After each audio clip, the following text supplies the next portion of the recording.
started. It's a minute or two after noon. So welcome everyone to our first CPPI seminar for the fall. And we're very fortunate to have Dr. Mongthuong Tran with us today, who is the labeling lead of the Labeling and Health Communication staff within the FDA Office of Pharmacology. Focuses on enhancing and promoting the clarity and comprehension and consistency of the clinical pharmacology language in drug labeling. Dr. Tran received her Doctor of Pharmacy from UNC at Chapel Hill and completed a pharmacy practice residency in community pharmacy right here at VCU, and a specialized residency in endocrinology and metabolic bone disease at the McGuire VA Medical Center, also here in Richmond, Virginia.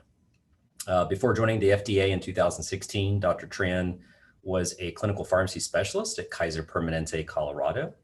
And we are very excited to have her here with us today virtually to present Transforming Drug Labeling to Better Translate Science to Clinical Practice. I'll hand it off to Dr. Tran. Thanks, Dave. Thank you for the invitation and the opportunity to speak with all of you today, and thank you for taking time out of your lunch hour to listen to this presentation. Hopefully it will be a little enlightening, and I'm happy to take questions and input as how FDA can help better serve you at the end of the presentation. So as Dave said, I'm here to present on transforming drug labeling or the package insert or prescribing information, whichever term you are most used to using. Please note my only disclaimer is that this presentation reflects only my views and are not to be representative of FDA views or policies. And I'll be presenting a lot of labeling examples such as text, tables, and figures, and those are only meant to be illustrative and not directive or intended to limit the use of other potential labeling options. So what I wanted to first do is talk about the FDA organization before I jump into labeling and OCP, or the Office of Clinical Pharmacology, and the work that we do and impact on labeling. But the FDA organization is very vast, so I wanted to quickly orient you to where OCP is located. So you can see here, this is the Office of the Commissioner with our Commissioner and our Principal Deputy Commissioner, and how it's kind of laid out. So OCP is housed under the CDER, which is the Center of Drug Evaluation and Research. But as you can see, there are many super centers and super offices that report all up to the Office of the Commissioner.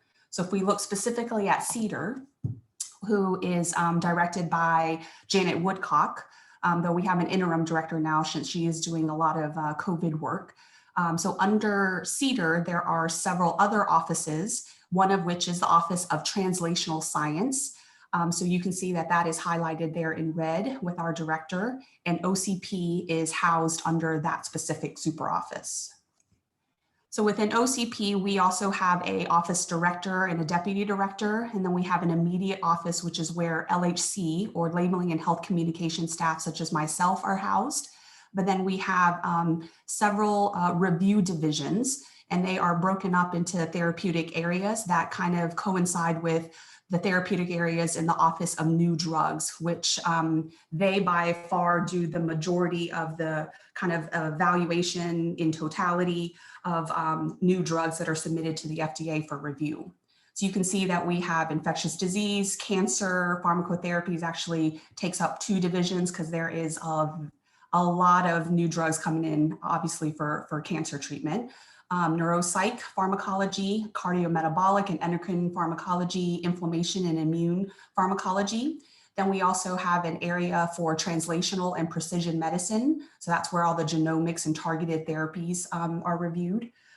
We have a division of pharmacometrics, and then also a division of applied regulatory science, which is where they do most of our kind of our bench work and research. So applied research to develop novel standards, tools, and approaches. So within the Office of Clinical Pharmacology, I'll let you read our vision and mission as you're interested, but just to note that really the main goal of OCP is to enhance drug development, and that includes labeling, to promote regulatory science and innovation, and to, of course, inform the optimal use of medications. So when you look here, labeling or prescribing information is really the final product of the FDA, and that's how we communicate essential information to the public. And so that is really based on a totality of evidence that occurs when there is an integrated or comprehensive review and analysis by FDA, and the FDA's review of either a new drug application or an NDA, or a biologics license application or a BLA that's submitted by an applicant. And so the main review, clinical pharmacology review questions are in the purple bubbles. So, you know, the things that our reviewers in our office are looking at is, for example, is there an alternative dosing regimen and or management strategy required for subpopulations based on intrinsic factors? Is the proposed dosing regimen by the applicant appropriate for the general patient population for which the indication is being sought, or do there need to be some mitigation strategies related to that? Are there clinically relevant food-drug interactions or drug-drug interactions that, again, do we need to make recommendations regarding appropriate management or mitigation strategies?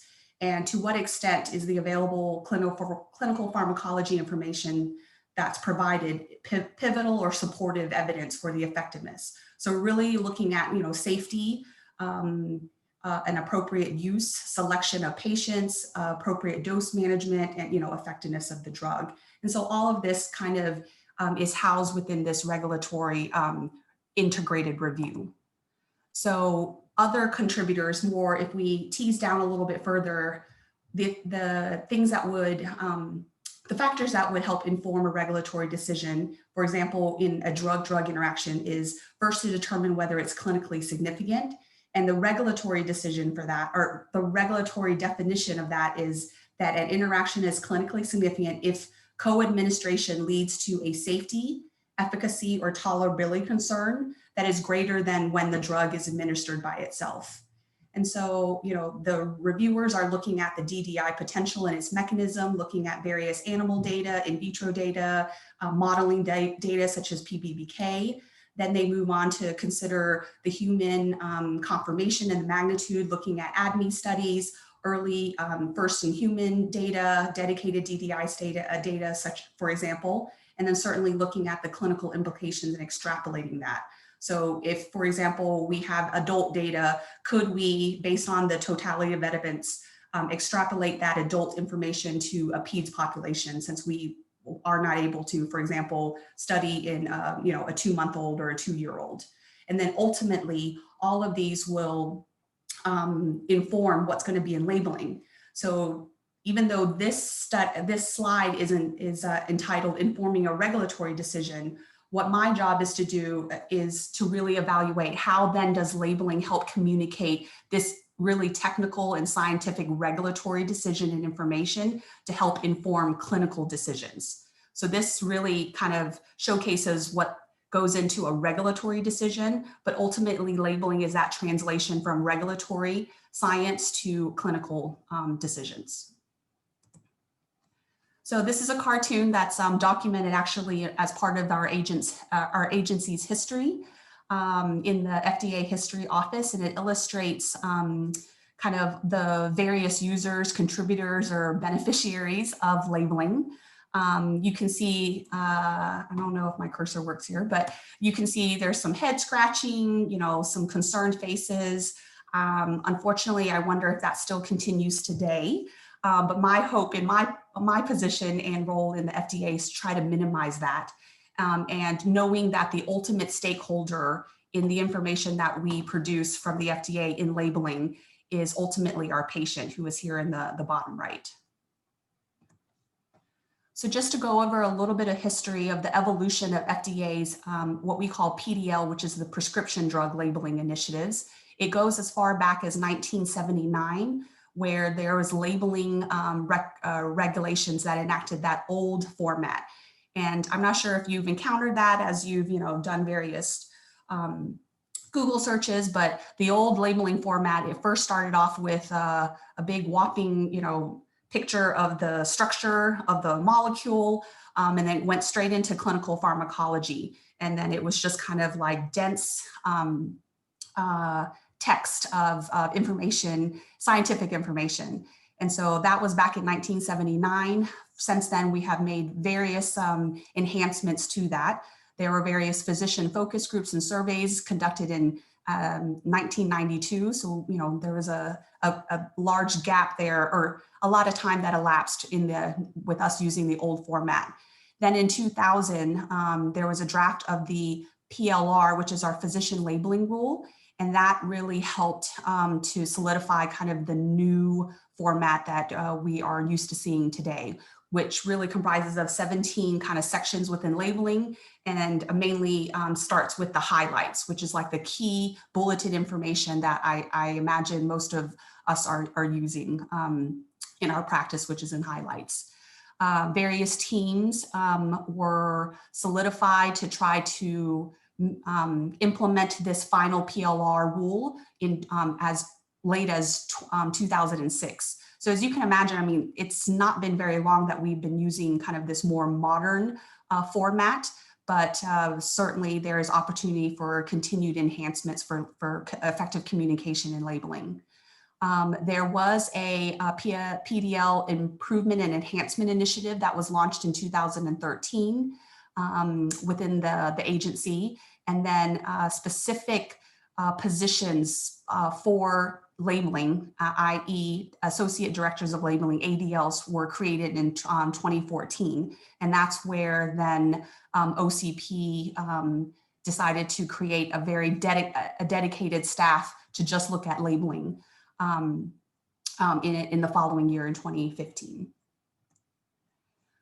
So just to let you know, again, reorient you to the content and format of the old format, you can see it started with the product title and description. You can see in that list, there's not a specific subsection related to drug-drug interactions. The indication, dosage, and administration is way down on the list. And so when they really looked at the PLR and tried to reformat it, the decision was made appropriately so to start off with the highlights and then go through the various subsections to reorganize it so that the most actionable information for the providers who are reading the labeling to inform their decisions is starting off with first, section 1 is indications and uses, followed by, again, dosage and administration. And then you can see new subsections were created to help, again, highlight information that was really informative and useful to the end user, which is our providers. The sections that are highlighted in yellow are just to illustrate that clinical pharmacology information has a very large footprint within labeling. So OCP data evaluation really can drive and inform a lot of these sections that are highlighted here. So let me just quickly go over kind of key United States labeling regulations. So we are bound by regulations that are codified in the codes of federal regulations, and it states specifically for labeling that it must contain a summary of essential scientific information needed for the safe and effective use of the drug.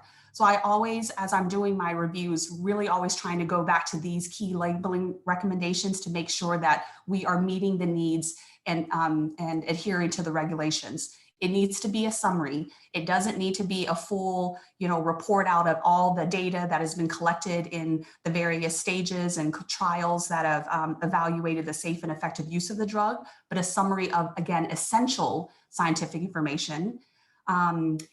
There was a follow-up PLR FR notice that was submitted in 2006 that said that actually labeling is should be written for the healthcare practitioner audience. So that was not in the regulations, but that really, again, helps solidify kind of our target audience when we're developing labeling. Because oftentimes, reviewers might say, oh, well, this information is really helpful for other manufacturers or sponsors if they want to create or develop a Me Too drug. Oh, it's really helpful for the student who's evaluating, the appropriateness of this drug, or to try to duplicate certain studies in vitro. But really, while that is I imagine those stakeholders want to know that information. The labeling is really not for that type of impetus. That's not really the main value of labeling. It is really for the healthcare practitioner to be informed about essential scientific information so that they can use it safely and effectively in their patients. Moving on to the second bullet, labeling must be informative and accurate and not be promotional or false or misleading in any particular way. It must be updated with new information that becomes available. And that one's a little bit harder to certainly manage and sustain over time. But that really is the intent per the regulations of labeling, and that it must be based whenever possible on data derived from human experience. So I'll just go over the key labeling recommendations for the two kind of big sections of clinical that involve clinical pharmacology information. So that's section 7 with the drug interaction section, and also section 12, which is the clinical pharmacology. Again, you'll just see kind of the theme of this is it needs to describe a description of clinically significant interactions, practical instructions for preventing or managing those interactions, briefly describe mechanisms. So we're having these, the theme of this is to really say, the intent of labeling is not to put all the information that is found in data or in the studies in phase 1 through 3 to put in labeling, but it's really to help describe, summarize, and be very specific in how a physician should use this information, or a prescriber or a clinician should use this information to help take care of their patients. Similarly, in the clinical pharmacology section, again, there's wording within the regulations that say must summarize what's known about it, describe the biochemical, not to fully, lay out and educate and, teach about the physiologic pharmacologic effects of the drug, but really to help just briefly describe that. We must include exposure response relationships, or PD response. Again, must describe clinically significant PK information, and as noted earlier, communicate studies that are established based on human data, or using in vitro PK studies that establish the absence of an effect, because it's just as important for providers to understand that there is a positive effect, but also a negative effect when they're evaluating the use of a drug in their patients. So those strategies that we use within the Office of within OCP is to enhance labeling development. Again, in the middle cog, really our goal is to help provide clarity, utility, comprehension, and consistency within labeling. And we do that kind of looking at it as a two-pronged approach. We're looking at it from a content perspective. So we want to minimize redundancy within that content. We want to only present and communicate essential information, and we really want to minimize that technical language. And then on the flip side of content is the presentation of it. How do we kind of display it? What's the formatting like, so that we can, again, enhance the content? So we use text attributes, whether it be bullets, white space, italics, underlining, that sort of thing, alternative displays. We've been using hopefully more and more tables within our labeling. There may be an opportunity for using further figures, and again, using more white space, as I had mentioned before. So, excuse me, when what we want to do is obviously in labeling is to impart clinical significance. So these are the questions that I often pose to myself when I'm doing a labeling review, and as I'm working with the regulatory reviewers who are often, PhD trained, is to help them understand how we can better translate the science, again, into more clinical significance for our providers. So the questions that I often will pose to them is this essential? Is this information essential for safe and prescribing information? Does it convey risk, severity? Does it provide any clinical implications that the provider would want to be aware of? Is there enough clinical context presented so that they can understand the full scope of the drug and how we're supposed to use it in patients? And then, is there any non-essential context that content that we could potentially omit to, again, not to dilute the really important information with all this other information that may not be really essential to safe and effective use of the drug. And so in the box here are certain examples that I've encountered in labeling, and we're trying to work through with our reviewers to say, you know, is it necessary to present detailed PK results for both healthy volunteers and patients? Does it make more sense to just present it in patients if we're really intending the use of this drug to be used in the indicated population? And so we want to know how the PK functions and operates within the patient who it's indicated in, as opposed to just healthy volunteers.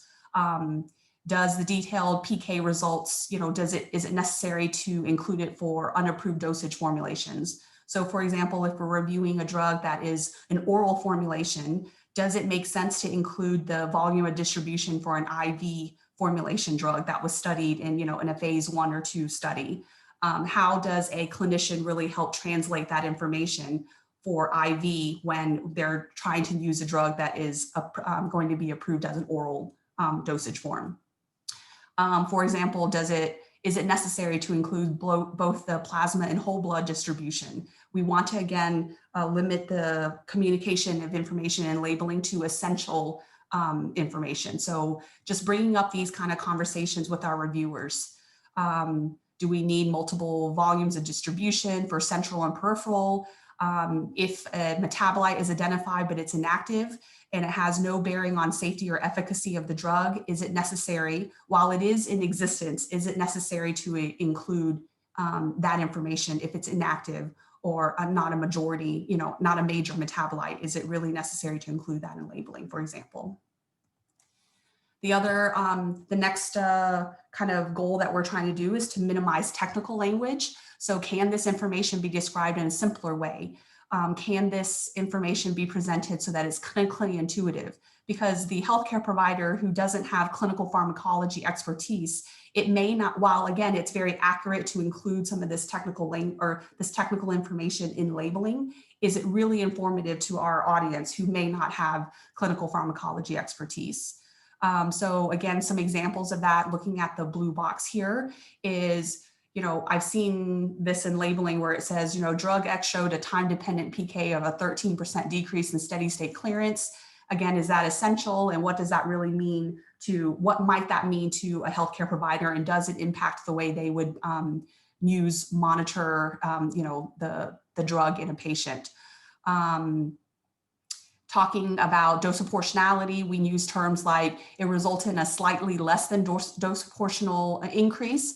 Again, what does slightly less mean, and how is a physician or a provider supposed to interpret slightly less or, you know, slightly more than proportional? So we really want to kind of boil it down to key messaging and how it may impact the way they would, how it would inform their prescribing decisions. Drug oxide is an inhibitor of BCRP and PGP efflux transporters with an IC50. You know, I've seen KI values mentioned. Again, to a clinician who doesn't have clinical pharmacology expertise, that may be a lot of information that really doesn't add value to their practice. So we're really trying to minimize that technical language and boil it down to what are the key information that they need. The other really hope is to have them provide actionable recommendations in labeling. So are they value added from a clinical standpoint? Are they clear, specific, actionable, and practical? And are they consistent across labeling and within labeling? And are the recommendations, excuse me, aligned and supported by the information that is presented within labeling? So for example, we've heard many, many times that recommendations such as use with caution is not very clear, it's not specific, it's not actionable, and doesn't really add any additional value. Providers are always using caution when they're working with their patients and certainly prescribing and trying to make decisions about using a drug in a patient or not.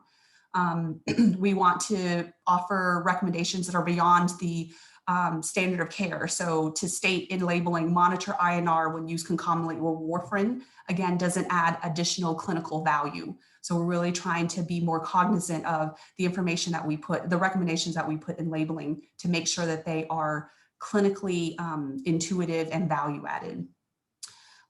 Within labeling, you can see potentially terms such as concomitant use is not recommended in one section, and then another section it says to avoid concomitant use.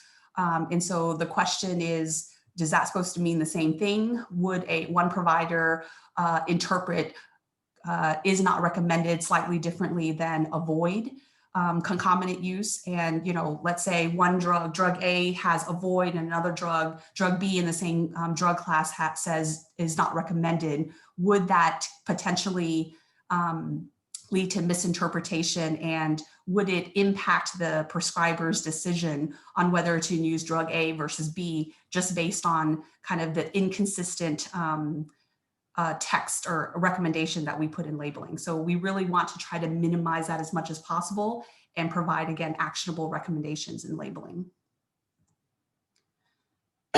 And as a way to reduce redundancy, because we know some of these labelings are 30, 40 pages long, and that's a really long, dense read for any interested party. But to reduce redundancy, we often use cross-referencing within our labeling. So for section 7 drug interactions, for example, we will include just simply a brief description of its significance, its mechanism, and recommendation. However, we will cross-reference to section 12 clinical pharmacology, which actually will go into further detail about the data, the studies that were done that support that regulatory conclusion that was presented in section 7. Similarly, we'll find examples of cross-referencing within section 2, dosage and administration, and certainly section 4 and 5 with warnings, precautions, and contraindications. So this is something that our communication portion, so I'm part of the labeling section, the labeling component of LHC, but our communication section component developed this, and we actually, I don't have it with me, but we have kind of a stress ball that we handed out. And had I done this not virtually and been at VCU to present this, I would have brought you guys all little presents from FDA that actually have this kind of heart-shaped stress ball, and it says live, love, labeling, with kind of the I love labeling kind of highlighted there. So here are some examples of what we would try to do. And again, these are meant to be illustrative only. So here is maybe really dense text that you might find in section 7 of drug interactions, where we have not used any enhancements whatsoever. It still has kind of it meets all the regulations and includes the information that we are required to do so. But our hope is to try to kind of break it up a little bit and use a little bit more enhancements with kind of subsections to really highlight what information we're trying to present here. Use the ability to underline to say, okay, here's the heading, and just imagine that this would include like several different headings depending on what the interaction class is or category is. So here we would say strong CYP3A inhibitors. We're trying to even reorganize this to say maybe it makes sense to lead with the most actionable information first. So that the provider, when they're looking at section 7, they'll say, oh, so when I use a strong CYP3A inhibitor with drug X, I need to reduce the drug X dosage. And then, be cross-referenced to section 2 to figure out what exactly that is. And then go into kind of the metabolism information and what the clinical effect of that interaction was, with cross-references again to the more detailed studies in 12.3. So there's just ways that we're trying to reorganize, reformat so that it is as user-friendly as possible to providers. So we may also, depending on the drug that's being evaluated, employ kind of tables within the drug interaction section. So here's, for example, us again looking at the clinical impact, the prevention or management, and maybe an enhancement would be again to kind of flip these so that the prevention and we lead with the prevention or management, the actionable recommendation for the provider. And then there's been a lot of discussions about, does it make sense to include this laundry list of examples, which to note is not comprehensive. And so there are some discussions or potential approaches to say, maybe we don't need to include this. Does it make sense to then refer knowing that the provider has other sources available to them? Because our concern is that this is not comprehensive And at any moment, this could become, inaccurate or, moot, depending on as we continue to develop our knowledge of drug interactions and examples of CYP3As or transporters or PGP or UGT drug interactions. So there's a lot of discussions there to try to, again, how can we enhance the sections that we're presenting the most essential information for providers? Depending on the drug class or therapeutic areas, we can use different tables that are laid out differently to, again, communicate the most essential information that's easier to do. So if you can imagine, if it wasn't in this table, looking at this dense kind of text that kind of illustrates or communicates the same level of information, it would be a lot of text to kind of go through, but it's much easier to kind of absorb the information in a table format such as this. So tables don't have to be just reserved for section 7 with drug interactions. We are now using tables within section 12 to present PK parameters. So this is, for example, a fictitious drug that has 4 drug components within it. So instead of, again, writing that in text and being repetitious to say the Cmax AUC of these drugs are XYZ for all the 4 drug components, putting it into a table makes it much easier, takes up a lot less room, but still you're presenting the most essential information that's much more readable. Could we, in the future, present PK parameters as a figure? So this is something courtesy of our ORISE fellow, who is now actually on full staff at LHC and OCP, but looking at, utilizing figures to standardize kind of how we present ADME, for example, in labeling. So this is just kind of an idea that has been thrown around as we try to continue to enhance and improve labeling communication.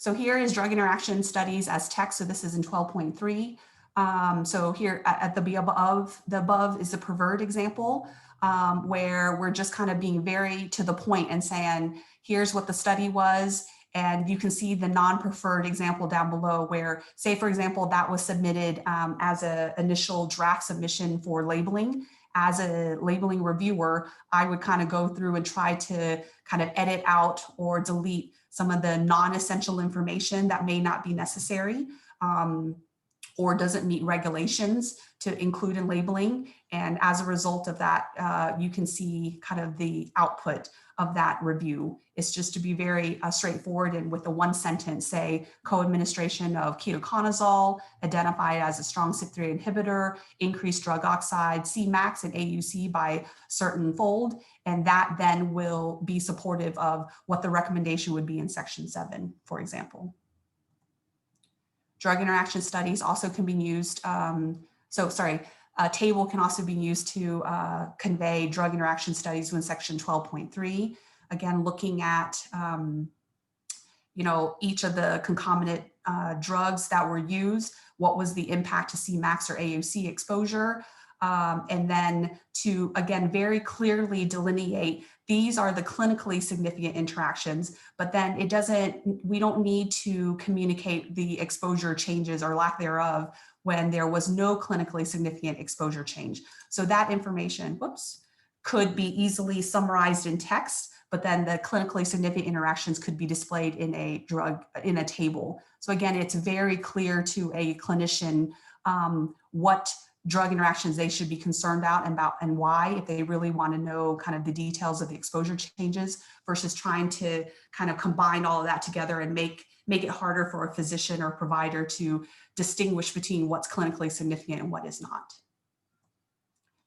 And then we haven't done this a lot, but there is some perhaps opportunity for us to even enhance the section 2 drug interaction administration using a figure. So on the left side, you can see kind of text. While it is kind of a little bit better with the use of bullets and white space, does it make sense, or could we utilize a figure in the same way? And we're used to, clinicians are used to seeing this in, clinical guidelines, but not so much in labeling or PDLs or, prescribing information. So there may be opportunity for us to kind of, utilize these alternative displays further to really enhance our communication.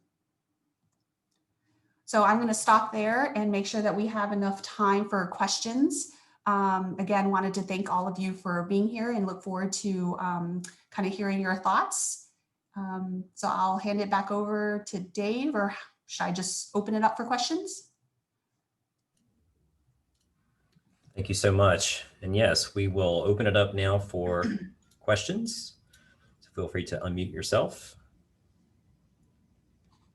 Can I ask a question, please? Go for it. Hi, David. Hey, Mongthuong, how you doing? I'm great. So this is a really interesting topic, but it's also kind of big and hairy because communicating risk and whatever else is both, I believe, a science and an art. Yes. And we've been trying to get started on something like this, at least I have, with graduate students. And one of the problems I have is not knowing the right questions to ask, or what are fundamental questions that we want to do research on. Right now, we're doing our research methods, designs, and one of my students, Haya, is looking at framing information, but that's about all we came up with right now. We don't have any specifics. So I think that this whole area would be really interesting, but I don't know what kind of questions should we ask? What are fundamentally important ones? And if you were a graduate student or a Pharm.D students, we have Pharm.D students who are now doing research projects. Mm-hmm. What kind of suggestions would you have for us? Now, is the purpose to try to enhance labeling for which stakeholder audience are you looking to kind of serve, or answer the question? So there's multiple ones, but I'm thinking either prescribers or pharmacists, and not, I really don't like direct to consumer advertising. Everybody does it. It's like trivial stuff. I don't care for it. I think the more important ones is, how do you communicate with professionals? Yeah. So, I mean, we have the same questions, and I felt like I kind of had that perspective when I entered into the FDA 4 years ago. We actually held specifically a drug-drug interaction workshop. Dave was invited to participate in that, and back in October, and that was really our opportunity to get kind of the front line, the end user of labeling, and get their feedback. So we would say, how do you want this information presented? Do you want text? Do you want tables? If we present it in this way, do you like A better than B or C? And tell us why. And so it was kind of, and Dave, certainly kind of speak to your experience, because you were kind of on the other end of it, where I was doing more of the workshop planning, but you were kind of the one of the panelists. But it was really just trying to get information of what information and in what format is really going to be most advantageous for you in your busy clinical practice, to discern the appropriate information and to implement that and put it into practice. I know the physicians that I worked with at Kaiser, everything was kind of ratcheted down to bullets. Like, I didn't even write in complete sentences for probably 10 years of my clinical practice, not even in a SOAP note, and certainly not in decision support tools. So it was really just trying to say, working with, the frontline clinician to say, do you like, it's almost like you're going to the eye doctor. Do you like better A and better B, and then tell me why, so that I can help kind of discern what is most valuable and informative, and then start applying that as, depending on whatever situation it might be. Dave, did you have thoughts? What you felt like worked well for you if you were kind of the target audience for David's project? Yeah, I think it's challenging given the number of audiences for the labeling. And I think that, modernizing the labeling in a way to where it can be tailored to individual audiences, at least to me, would be a desirable goal. Mm-hmm. Again, as a pharmacist, when I'm looking at this information, it's going to be much different probably than a physician or other healthcare professionals. So from my perspective, I think it would be great to be able to have more tailored messaging, messaging that's available in different formats, beyond just the standard PDF. So you can very quickly, and also being able to look at different package inserts or labeling for various drugs within a class, even, to kind of compare and contrast more easily. So I think there's a lot of different things where, there's some great opportunities for innovation.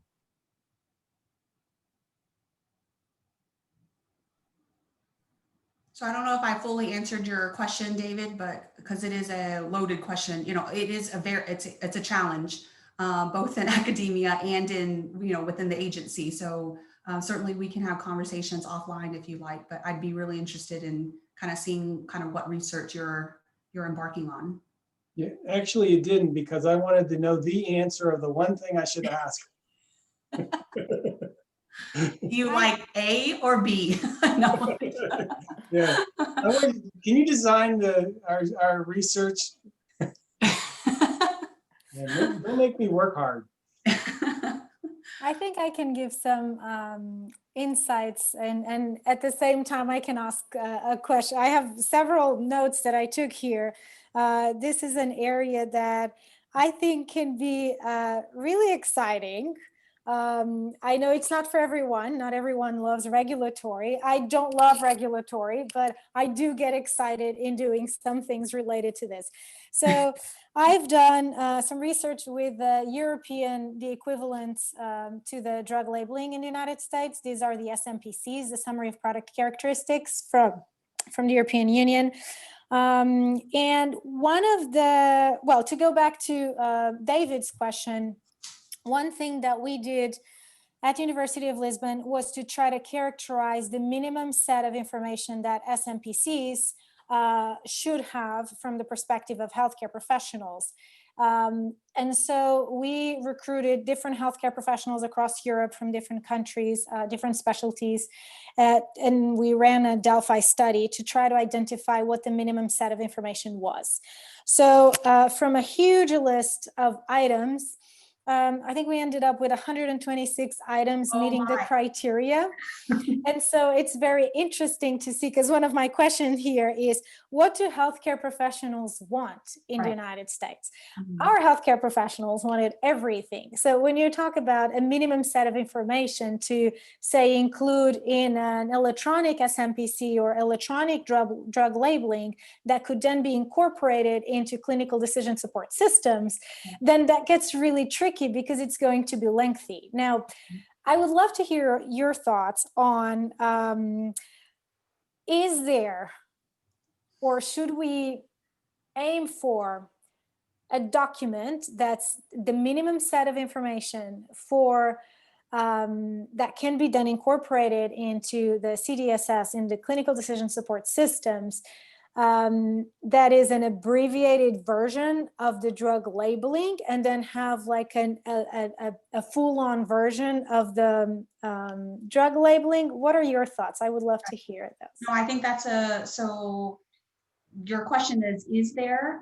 My short answer is no, there isn't right now. Could we? I'm not sure. That's really the challenge. I mean, recall, Dave, this very question came up, and there was in our October workshop, and there was kind of discussions of, well, could we, because labeling right now services so many different stakeholders, should there be a quote labeling or a package insert or prescribing information for patients, for providers who are in practice, for the researchers? And we were thinking there's just no way that label, that this one labeling format could help service all of that.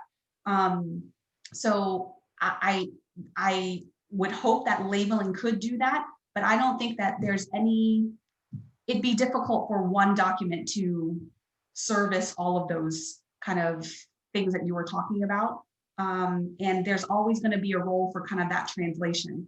I mean, we recognize within FDA that the labeling is probably not utilized as much as the micromedics and the lexicomps and the Medscapes of the world. So we recognize that labeling is actually probably just an additional source to help communicate really the information that is presented in these other sources that are much more accessible and user-friendly for providers. So that is the challenge that I think we're struggling with. But the Right. short answer to your question is no, not right now. Okay, well, thank you. And yes, and that's one of the things that I practiced as a hospital pharmacist in Europe, and at least in our country, because it's a poor country, we don't get access to like all these fancy databases. So the drug labeling would be our primary source of information for quick questions, dosings, dosages, interactions, I don't know, using special POPs, adjustment in renal disease. And so just wanted to share quickly, because I don't want to take too much of everyone's time, but the use with caution, the not recommended, the avoid. We have done analysis of 700 or something SMPCs for both information on renal adjustment and on drug use in pregnancy and lactation. And it's an enormous amount of information that's irrelevant, unclear, unactionable, that I wouldn't know what to do with it. So those, at least in Europe, they are still prevalent, those terms. I really hope maybe that is something, David, an idea. I don't know if it has been done in American drug labeling, but that is maybe something that you can see if the same thing is happening, and then in coordination with the FDA, really do like a thorough analysis to see if the language is clear enough to be actionable for healthcare professionals who need to make a decision. Do I give this drug to someone who's nursing or who's pregnant or who has renal disease? No, you bring up, that's a great idea. And to kind of circle back to David's original question is like, you could cut this and slice it any which way. Could it be driven by, we're just interested in pregnancy and lactation information, right? Because that is right there, a wealth of information. So comparing across a drug class or within a drug class, is there variability, and why is that variability there in the information that's presented? So it could be looking into differences in how a provider interprets certain terms or languages, or, certain labeling language that is used. It could be a formatting, evaluating formatting, but it's like all of these things could be slice and dice. So maybe David, looking at, are you interested in more the content aspect of labeling and its communication, or the presentation of it? We started looking at how are there information and labeling, is it congruent or discordant with information that's presented in lexicon or facts of comparison, and why are there differences between our labeling and the information that that's curated and presented into these third-party databases? So there's just a wealth of research that could be done, but it really does have to be sliced and kind of maybe more narrowly focused, because it's just so wide and broad right now. So Mongthuong, David said in the chat, like some of these things would be great research projects for our Pharm.D students. And I agree with that. But I guess I kind of want to jump off of that statement by him and give you maybe a couple minutes or something to talk about internships and opportunities at the FDA that the students, Pharm.D or graduate students, might be able to avail themselves of. Specifically in labeling, but also otherwise. There are various opportunities to take advantage of within the FDA, that as simple as, a P4 student doing rotation. So I have often taken students specifically on my site. This year was kind of a little wonky because everything either got kind of canceled or kind of turned into virtual. But there's ORISE, there's fellowships, there's summer internships. And so it might be best for me to kind of follow up with the group with maybe an email to sites or websites that students can kind of access and kind of explore the other options. But there's various training opportunities, paid and unpaid, that are offered by the FDA, and specifically within OCP. Great. I just wanted to kind of give you the opportunity to say something about that, because we do have a number of Pharm.D students on attending your talk today, which we don't always have in our graduate semanar. So you're able to kind of hit two audiences at once, which is great.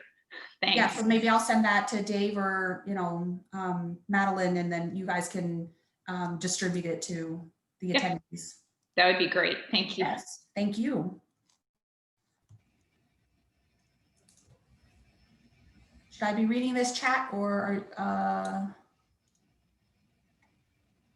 I think there's just one question in there, excuse me, that I don't know that's been addressed yet. Omar asked, is there similar work being applied to enhance over-the-counter medication labeling?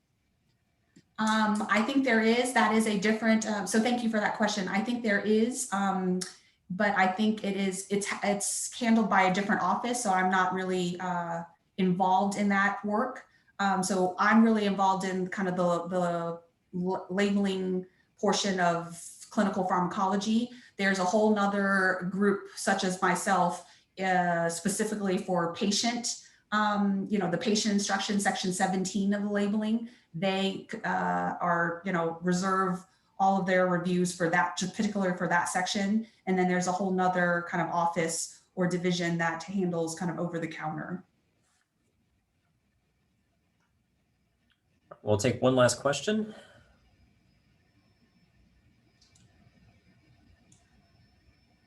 If there is one. I think you have some takers for research. Fantastic.